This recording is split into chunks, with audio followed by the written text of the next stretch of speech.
ओम जय श्री हरि विष्णु। जय माता रानी। दोस्तों, आपके अपने चैनल धर्म साधना में आपका बहुत बहुत स्वागत है। माँ भगवती दुर्गा की कृपा आप और आपके पूरे परिवार पर सदा सर्वदा बनी रहे।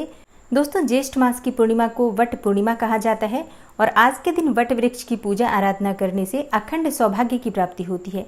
जैसे कि कई स्थानों पर ज्येष्ठ मास की अमावस्या तिथि के दिन वट सावित्री का व्रत रखा जाता है, उसी प्रकार से कई स्थान ऐसे हैं जहां पर ज्येष्ठ मास की पूर्णिमा तिथि के दिन वट सावित्री का व्रत रखा जाता है और अखंड सौभाग्य की प्रार्थना की जाती है। तो इस बार ज्येष्ठ मास की पूर्णिमा 2 दिन मनाई जाएगी।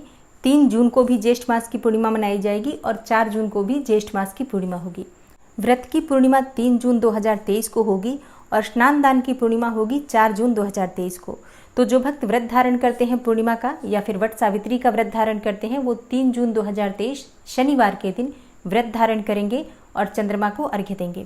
और जो सुहागिन महिलाएं वट सावित्री का व्रत धारण करती हैं, आज के दिन सुबह स्नान इत्यादि करके और सभी सामग्री एकत्र करके वट वृक्ष के पास जाएं और वट वृक्ष की विधि विधान से पूजा आराधना करें। आज के दिन वट वृक्ष में मीठा जल अर्पित किया जाता है। कच्चे दूध में जल मिलाकर और शक्कर मिलाकर वट वृक्ष की जड़ में अर्पित कीजिए। फिर वहां पर धूप दीप प्रज्वलित करके और विधि विधान से पूजा कर लीजिए और इसके बाद कच्चा सूत लपेटते हुए अपनी इच्छा के अनुसार 11 बार, 21 बार, 108 बार, जितनी भी आपकी सामर्थ्य हो, वट वृक्ष की परिक्रमा कीजिए। आज के दिन वट वृक्ष के नीचे जो भी आप मनोकामना करते हैं, जिस भी मनोकामना से वट वृक्ष की परिक्रमा करते हैं, निश्चित ही आपकी मनोकामना पूर्ण होती है।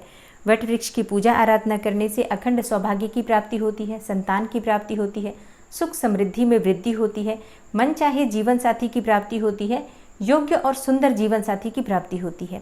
तो कोई भी वट वृक्ष की पूजा आराधना वैसे तो कर सकता है, लेकिन विशेष रूप से वट सावित्री का व्रत धारण करके सौभाग्यवती महिलाएं ही वट वृक्ष की पूजा करती हैं। और हाँ, जब तक वट वृक्ष की पूजा नहीं कर लेते हैं तब तक जल ग्रहण नहीं किया जाता है, मतलब निर्जल ही वट वृक्ष की पूजा आराधना की जाती है।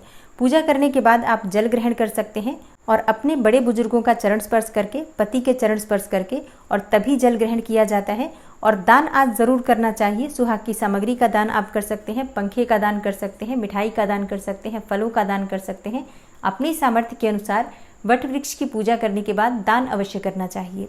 और हाँ, ज्येष्ठ मास की पूर्णिमा पर वट पूर्णिमा की कथा सुनने से अखंड सौभाग्य की प्राप्ति होती है। पति पर किसी भी प्रकार का संकट आया हो तो आया हुआ संकट टल जाता है, सुख समृद्धि और सौभाग्य की प्राप्ति होती है, संतान की प्राप्ति होती है।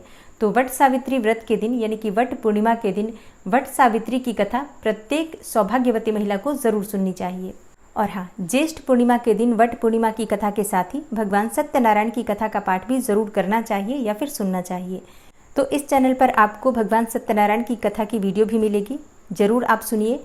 और अब पूरे श्रद्धा भाव से वट पूर्णिमा की कथा का श्रवण करते हैं। वट सावित्री व्रत की पौराणिक कथा के अनुसार भद्र देश के एक राजा थे जिनका नाम अश्वपति था। भद्र देश के राजा अश्वपति के कोई संतान नहीं थी। उन्होंने संतान की प्राप्ति के लिए मंत्रोच्चारण के साथ प्रतिदिन 1 लाख आहुतियाँ दी। 18 वर्षों तक यह क्रम जारी रहा।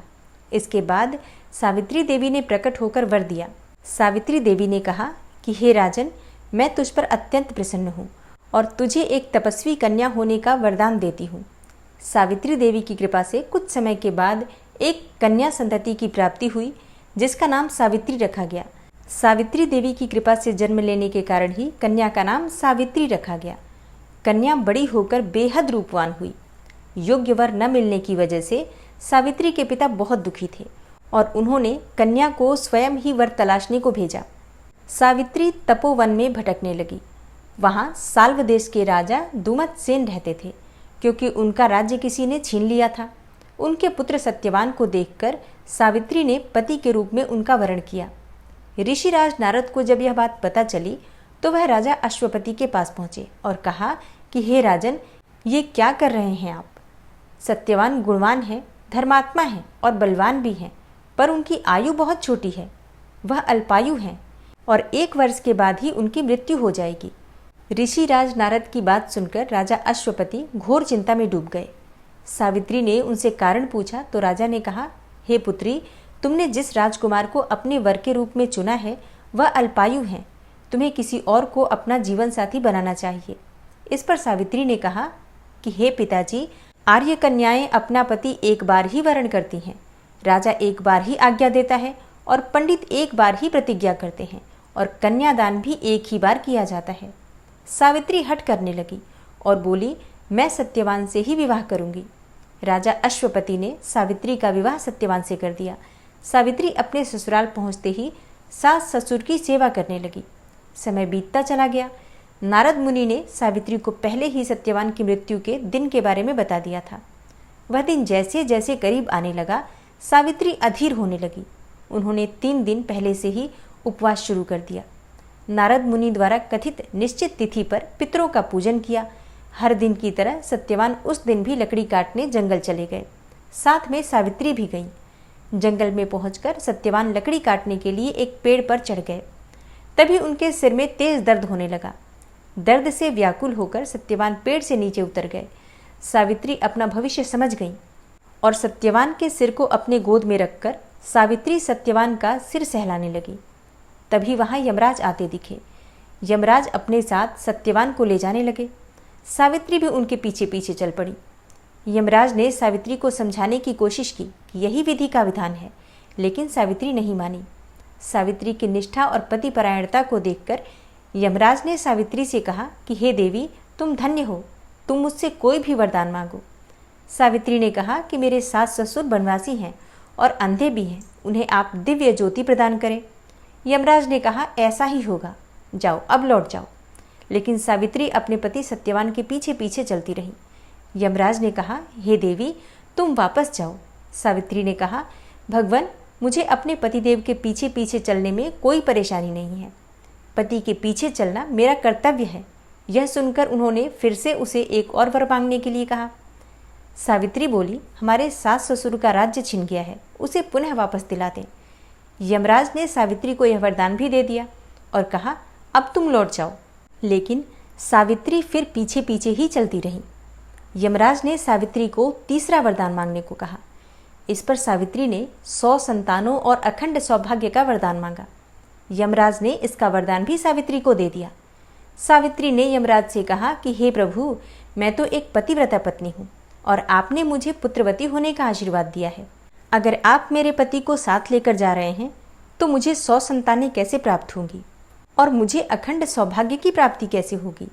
यह सुनकर यमराज को सत्यवान के प्राण छोड़ने पड़े और यमराज अंतर्ध्यान हो गए और सावित्री उसी वट वृक्ष के पास आ गई जहाँ उसके पति का मृत शरीर पड़ा था।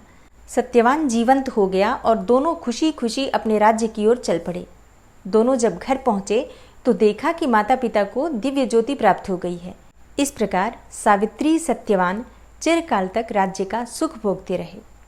अतः पतिव्रता सावित्री के अनुरूप ही पहले अपने सास ससुर का उचित पूजन करें, उसके बाद अन्य विधियों का प्रारंभ करें। वट सावित्री व्रत करने और इस कथा को सुनने से उपवासक के वैवाहिक जीवन या जीवन साथी की आयु पर किसी भी प्रकार का कोई संकट आया हो तो वो भी टल जाता है। प्रेम से बोलिए, माता सावित्री की जय।